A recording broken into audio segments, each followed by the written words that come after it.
for joining us tonight. Derek and Kathy Kidd lost their 17-year-old son, Sebastian, from fentanyl poisoning nearly 4 years ago. And they have made it their life's mission to end the stigma surrounding the conversation on drugs and mental health.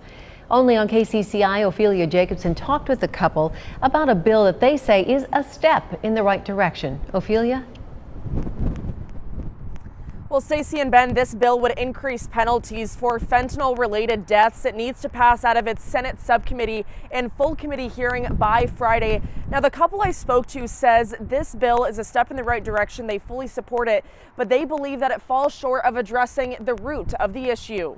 Definitely in full support. Kathy and Derek Kidd say they agree with House File 792. If the bill becomes law, an Iowan who distributes fentanyl to someone that results in death may face a first-degree murder charge. It's time to make this an urgent matter in all aspects and step up and get some things done. The couple's son, Sebastian, died in 2021 after he took half a pill of Percocet that unknowingly contained a deadly amount of fentanyl. And while they support the bill, it will not solve the issue. Kathy and Derek say the focus needs to be on mental health and why people are turning to drugs in the first place. You can't always control the supply, but what we can do is we can work really hard to control the demand. Those voting aye, 69. Those voting no, 27. The bill passed through the Iowa House last week. It gained support and opposition from both parties. I stand in support of this bill. I will have to oppose this bill. I have a hard time saying no or yes. Some lawmakers expressed concern with the penalty, which someone could face even if he or she didn't know there was fentanyl in the drug or if there was no intent to harm. My fear is taking the life of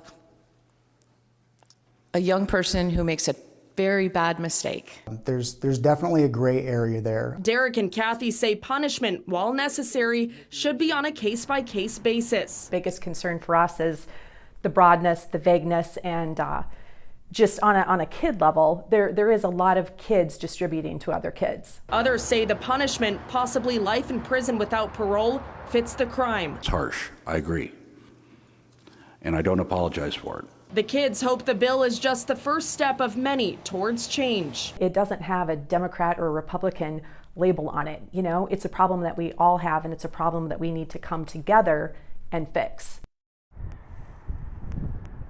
And like I mentioned, in order for this bill to remain eligible for the rest of the 2025 legislative session, it needs to pass out of its Senate subcommittee hearing and a full committee hearing by Friday. That's that second funnel deadline.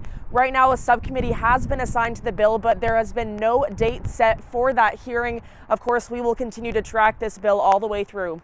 We're live at the State House. Ophelia Jacobson, KCCI 8 News, Iowa's news leader. A bill to legalize test strips for fentanyl, House File 699, has a chance of becoming law this year, but there hasn't been much movement since last month. This is a picture from the Centers for Disease Control and Prevention. Drugs can be tested by mixing a small amount with water and then dipping the specified end into the mixture. Right now, these are classified as paraphernalia by the state of Iowa.